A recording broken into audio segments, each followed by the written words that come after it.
This week, you absolutely need to lock in because this week and the rest of the month and next month and the month after that, you have some really deep work to do. Welcome back to the Astrology Report. My name is Cam White, and this time we were talking about September 2nd through September 8th of 2024. And we're finally getting into that vibe shift of what the fall and the winter looks like. However, before you watch this video, I just posted an incredibly important video talking about an exciting new announcement that if you haven't watched, you should watch it already. I posted it yesterday evening, so if you haven't watched that, it's really important you watch that before you watch this weekly. But in the video, what's more important is I just launched my new website where I'm offering a new membership tier where you can learn astrology under me. And if you want to know more about that, go ahead and check out that video. If not, go ahead and check out my new website in the link below. But anyway, let's go ahead and get started. So this week, there's actually not too many lunar transits, but like almost every day we do have a major highlight going on. And we start off this week on Monday on the 2nd with the new moon in Virgo. Now, with the new moon in Virgo, I forgot to even bring this up last week. We have Uranus stationing retrograde. That happened actually, I think, on Saturday or Sunday, but new moon in Virgo with Uranus now retrograde. What I love about this new moon is it's not close enough to Saturn to where it's not opposite it. It's not close enough to Uranus where Uranus is trining it. It's really isolated by itself. And the way I look at this is just really locking in. We're now getting into the fall. We're in Virgo season where the seasons are changing from summer and going into fall. And during this time is usually when we harvest the wheat. If you're subscribed to my newsletter email, I wrote a whole huge newsletter email about this. And you guys should, I don't know if you guys know that. Like if you used to like my Twitter back in the day, that's essentially like what my email newsletter is. So go ahead and subscribe to that. That is also in the new website as well. Back in the day, ancient times, Virgo season was the time to harvest the wheat for the year. And we make bread, we get everything prepared for the fall. That's exactly what this new moon is for. And what I think is really important about this new moon in Virgo in particular is later on this week, Mars ingresses into Cancer. And Mars is going to be in Cancer from the rest of September, October, a little bit into November, where it'll go retrograde from November and December. It'll be in Leo in November and December, retrograde. Then in January and February and March, and even into May, Mars will be back in Cancer. This new moon is kind of the beginning of getting ready for what is essentially going to be a 6 to 8 month, Mars in Cancer, Mars in Leo transit that's all retrograde. This is really important because this whole Mars retrograde shift is like kind of the backwards movement that puts us into all of the changes of 2025.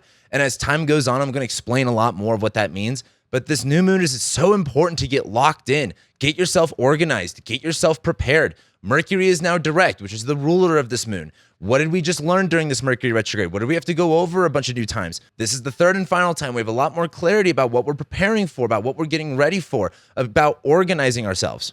Now, add that on top of Uranus stationing retrograde. And the big thing that I was really thinking about with this is like, it's so fuck around and find out energy. Like Uranus going direct is so like, here's this thing that you weren't expecting. Here's this unpredictable marker. Uranus going retrograde, like it's going to go over all that stuff again, right?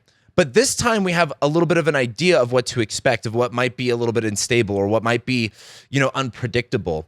But this time we might have a little bit of an edge on it. And what I like about Uranus retrograde is, again, trying new things, experimenting, but maybe letting loose a little bit more rather than Uranus being direct and kind of causing cataclysmic events to just kind of shake things up as you go about your day to day. Uranus retrograde is like, you know what? How can I be the person that shakes things up? How can I do things different? How can I be inventive and think outside the box with how I do things? And I love that energy for this new moon in Virgo where we get to lock in and we get to get focused on what the goal is. So I think it's an incredible way to start the week. But then we move into Tuesday, and as the moon is separating from the new moon, it's going to go opposite Saturn, and then it's going to make a square to Jupiter, and the highlight that we have going on Tuesday is Venus conjoining the South Node. So one of the things when we talk about Saturn and Pisces with like the Virgo stuff going on is as the moon separates from the sun, it's starting to, shine its light again. It's in that waxing phase. We're building up to stuff. It's feeling ambitious. And again, this is a lunation in a mutable sign. This is about adaptability. This is about changing things. As the moon goes opposite Saturn, like you don't have to know everything in order to begin. I feel like with the moon in Virgo is like, again, we want all of the evidence. We want all of the data. We want to know everything, to feel like we can actually make a decision, and you're just not going to get that. And it's so important that we realize that during this time, like so much about Saturn and Pisces is like trusting our inner like faith, trusting our gut. And with the moon shining out at this point, going opposite Saturn, there's going to be this need to like, oh, I need more information before I begin. The moon going opposite Saturn or the moon aspecting Saturn is always like a stop or a slowdown or a no. And my question for you is this like a no, you're not going to get any more information and you need to just work with what you have? Or do you need to maybe slow down a little bit? Are you getting a little bit too much into the details and not focusing on the bigger picture? But I'm leaning more towards this being, hey, like you're not going to have all of the data and information. You sometimes just need to trust your gut and work with what you have. The reason I say that is right after the moon goes opposite Saturn, it's going to make a square to Jupiter. And you are going to feel overwhelmed because Jupiter and Gemini, there's all this information, there's all of this data. Is it just me? Or like I'm at a point now where I feel like I can't consume information content. Like I have to be really particular about what information content I consume. Like I'm almost strictly listening to music right now. And I used to do that, but as social media grows and I'm a YouTuber, so I listen to YouTube. I'm getting to this point where it's just too much. It's just too overwhelming. And I'm taking like a little bit of a diet break, at least until Jupiter maybe moves into Cancer. Because Uranus going into Gemini, I do think that there's going to be a lot more exciting things going on in the realm of communication and information. But nonetheless, Moon making a square to Jupiter, you are going to feel overwhelmed with all of the options, with all the information. Is it the correct information? Is it the right thing? What I like, though, about the moon squaring Jupiter is it gives you an opportunity to be optimistic and say, you know what? I've got enough data for me. I don't need to, stop questioning everything. Stop learning more and more stuff. Like, there's just certain times where you just need to shut your brain off. And again, just trust yourself. Like, there's so much more you can do in life when you are just fully confident, even if you're ignorant about something. And so that moon squaring Jupiter is going to be like, I'm feeling overwhelmed. What about this? What about that? Shut that shit up and just be decisive. Like, you don't have to overwhelm yourself. And what I like about this too is this is moments before Mars enters Cancer. Mars entering Cancer this week is a huge vibe shift that we get to deal with for like 6 to 8 months. So enjoy Mars in Gemini while it's still kind of not fallen or not retrograde. But anyway, the other highlight that we have going on is Venus in Libra conjoining the South Node. Now, there's a part of this that's like moving on from certain desires and old desires coming back. Hot take here, not everyone's going to agree with this, but I do like Venus conjoining the South Node because Venus in Libra, again, Venus is connection, fun, pleasure. When she comes home to Libra, it's like Venus in Virgo reminds me of you were out in the woods, you're kind of stinky, you're kind of smelly. Venus in Libra is like that shower. It's like getting ready for a nice dinner after you just went on a vacation and you're kind of a little bit gross. Venus in Libra is like you're back in your zone, you're back in your element, you have all the resources you need to do the things you need to do, which for Venus is have fun, relationships, connections, pleasures. But she's conjoining the South Node. So the South Node is kind of like this vortex. It kind of sucks things in at times. So there's something that might even happen around Tuesday where it feels like it's not like I don't want to do this anymore, but just maybe you wake up and there's this I don't really appreciate this. I don't really want this. It's not like a conscious decision sometimes. Sometimes it's just a feeling that comes up. But the South Node brings things up from the past. And I find that as in my client work, so many people who have had the South Node going over their midheaven or going through the 10th house, they've told me I wanted to quit my job and then all of a sudden this job I did 10, 15 years ago came back up and I'm going to do it again. And it's so I always forget that is such a significant part about the South Node is that it does bring things up from the past. That might be a relationship from the past. That might be, again, a hobby from the past. Or maybe you bought a dress or a shirt 10 years ago and you knocked the dust off of it and you want to wear it again. The other part about Venus conjoining the South Node, though, is that I don't typically say the word karmic. I don't typically use those kind of words, but there is something a little bit of a, maybe not an exclamation point, but something a little bit special about it. Is there a relationship that you encounter? Take note of that. That's going to be important later on. Is there some sort of a hobby that you get into? What kind of, wormhole do you get into on Tuesday? That's going to be a little bit important. And there should be a little bit of just an asterisk to pay attention with that. But Venus conjoining the South Node can also bring a feeling of not enjoying relationships, not liking something, even though it's perfect, even though it's nice, even though it's great. We're just done. That's an old part of ourselves, right? That's the whole South Node in Libra. We're moving away from certain things, whatever house Libra rules in your chart. And Venus going there is, hey, this area is actually nice. There's nothing really bad about it, but I'm different. I'm older. I'm moving on. It also reminds me, when you hang out with an old high school friend, nothing wrong with the friendship. They're great. They're doing great. You love them to death, but you just realize how much time has passed and how different you guys are. And you just kind of have to say goodbye to that. And it's not cutting it off and blocking them, never talking to them again, but it's just recognizing and holding that space of yeah, this is over. This is in the past. There's no need to bring this up again. And then we get to Wednesday.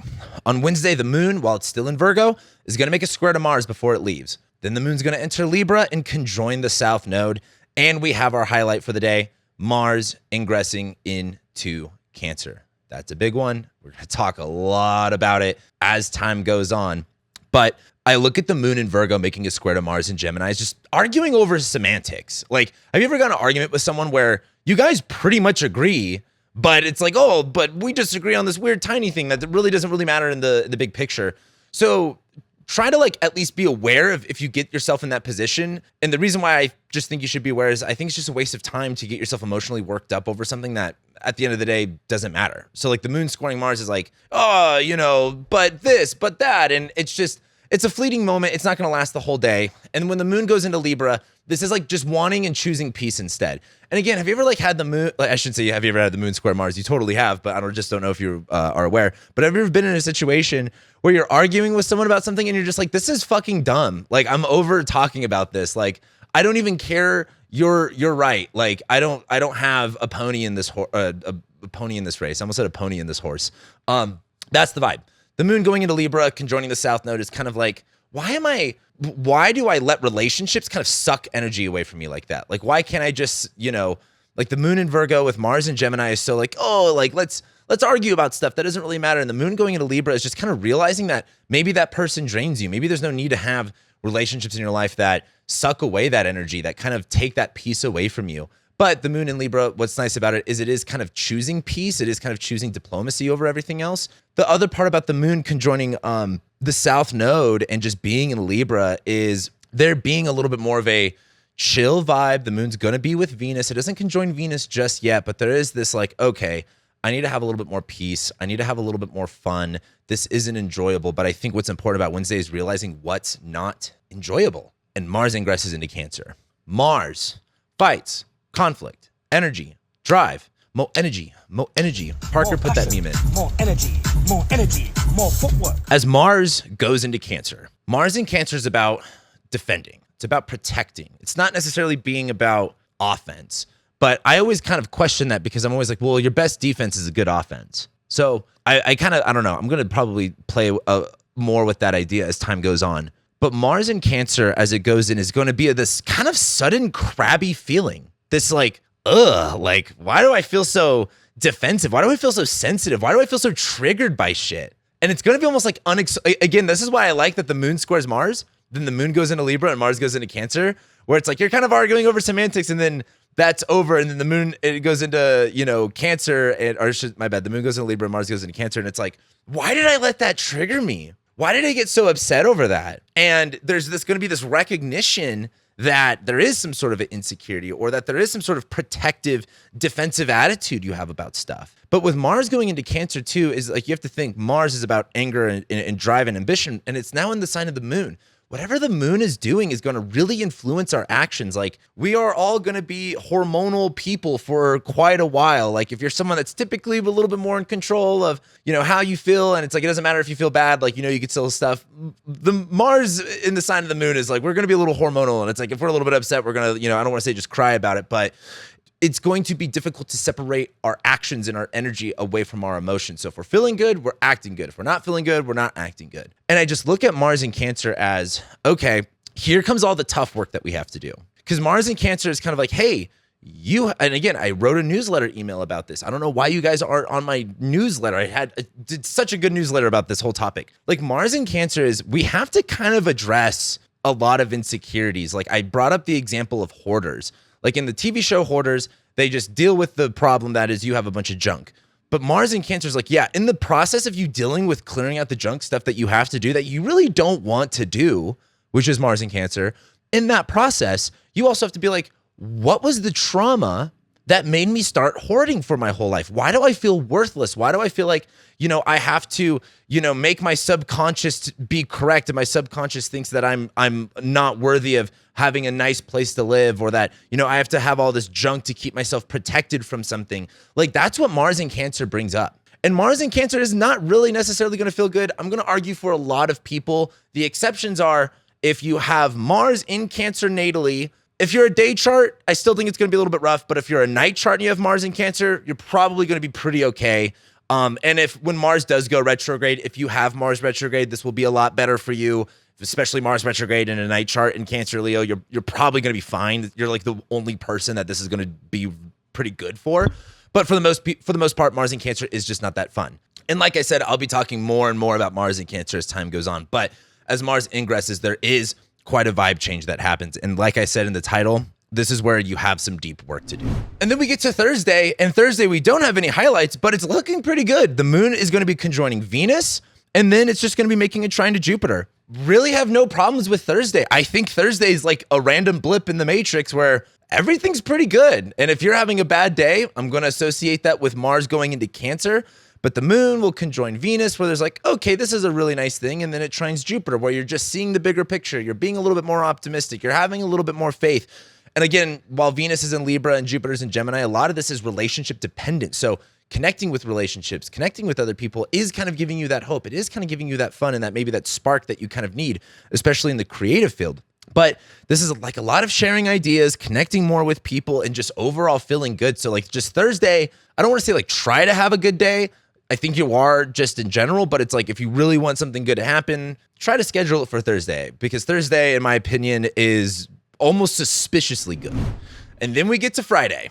Friday, we do have a highlight, and we start the day off on Friday with Mercury making that third and final square to Uranus, and then the moon enters Scorpio. So I hope you enjoyed Thursday, because Thursday is nice. Friday's not looking too fun. It doesn't mean it can't be good, but the cards are not in favor for that all the way.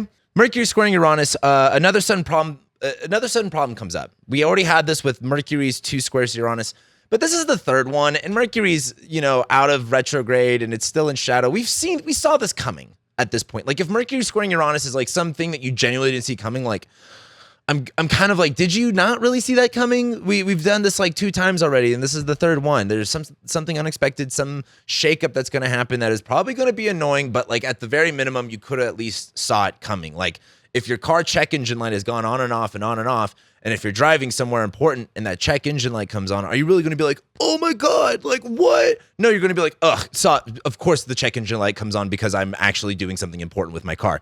So the other part with Mercury squaring Uranus is there is some sort of outburst of frustration or tension. Like Mercury and Leo, when it squares Uranus, like I think the analogy I want to give you guys is like, imagine you're a director for a movie. And if you've ever done any sort of filming, especially anything important, like the director would just kind of snap at you, like just like, this is how it has to be.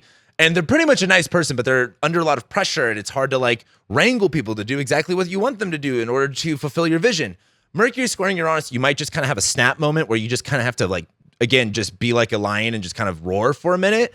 I'm going to give you guys space to do that. However, you will also suffer the consequences of that depending on how you handle the situation and what the situation is. But there is going to be this like energy to the day of yelling stuff. And then the moon goes into Scorpio. And then we get moody and we get a little bit somber. We get a little bit sad. We get a little bit gunky. Like it's kind of like, Mercury squares Uranus, you get upset, and then the moon's in Scorpio and you're toiling with these emotions. There's good news about this moon in Scorpio though. And that really comes up on Saturday. So on Saturday, the moon's going to be in Scorpio, but it's going to make this trine to Mars. And I think what's really interesting about this Mars in Cancer period and Saturn and Pisces period is Mars will trine Saturn a few different times. And when we get the moon in Scorpio going in between all this, there's some really deep, like think about it, the malefic planets are in the water signs. And then you get the moon in Scorpio coming in between these two, making a trine where it's either like you have completely justified your story as to why you are moody and you are allowed to be pouty. Or you can take this as an opportunity to really go like, what is fucking wrong with me? Why am I so emotional? What am I resisting? What is this deep work that I have to do? Because this isn't a Mars in Cancer transit. This is like a Mars in Cancer workshop that we're going through. Like we're not getting out of this by just being able to ignore it and push it off. And so when the moon is making that trine to Mars, there's a knowing where to channel your emotions and being able to get through it. Like the moon in Scorpio trining Mars in Cancer is like, do you remember being a kid and like yelling into your pillow or punching your pillow? That's kind of the way I want you to think about Saturday is like, you might be a little bit upset, but you're going to have somewhere to channel it that I think is pretty good. It's a moon trine Mars. And again, they're both fallen at this point where it's like, hey, not my favorite situation. Like we want to feel good. I don't like this for feeling good. It seems more feeling bad, but there's some way to let this out or some way to express this that I think works out really well. Where again, like remember when you were a kid and your mom said no to something dumb and you like cried and then like you took a nap and then you woke up, you're like, huh? Like that's kind of like the feeling of this day. But the other thing that we have going on Saturday is our next highlight for the week, and that is the sun going opposite Saturn. The sun going opposite Saturn is knowing you have to get serious, but not really seeing the solution. Like the sun is illuminating the sign of Virgo, right? Like sometimes when it comes to back to school vibes, we feel more academic and smart the better notebooks we have and the amount of pens that we have. But that doesn't mean shit if you're, people got all butthurt about me saying retarded, but it doesn't mean shit if you're retarded or just a room temperature IQ. The sun in Virgo going opposite Saturn in Pisces is like, there could be a sense of false superiority when it comes to just attaining the tools and the materials that you feel like you need. And the sun going opposite Saturn, again, I would just want to emphasize on, you feel like you know that you need to get serious, but seeing the solution is difficult because like Saturn in Pisces with Neptune in Pisces is really like murky waters in terms of the Pisces stuff in our lives, which is really interesting because by next year, Saturn and Neptune leave and it's just the North Node in Pisces where, I mean, the amount of changes, guys, that we have between now and March, I'm really March and May, I can't really emphasize it enough. We're not really going to live through another time where it's this many changes within the small amount of time that we're in. And so like this is a very fleeting moment, but with the sun opposite Saturn, there is just this feeling of like, I feel like I have all the materials. I feel like I'm all organized, but what am I missing? And I know I need to be serious about this. And I just feel like it's a feeling. I wonder what does come up that might be important later on. Like you might be like, oh, I left my oven on, metaphorically speaking, maybe literally, but there's just a level of like, I think identifying that you might feel organized. You might feel like, again, you got your pens and pencils, you're ready for school, you got your backpack, but did you read that book over the summer that your teachers told you to do and you just totally fucking forgot about it? And you're like that's kind of the vibe going on here. And then we get to Sunday. On Sunday, the moon is going to be still in Scorpio and it's going to be making a trine to Saturn. So the whole time, the moon is in Scorpio during this. So like I said, the moon will trine Mars on Saturday. The sun will go opposite Saturn. Then by the time we get to Sunday, the moon will still be in Scorpio, and then it'll be making a trine to Saturn. There's a level of growing up and maturing about stuff here. Like I feel like the moon in Scorpio trining Mars in Cancer is going to be like, you just need to be a baby for a minute. You need to let out your emotions. You need to be angry. You need to be upset, maybe rightfully so.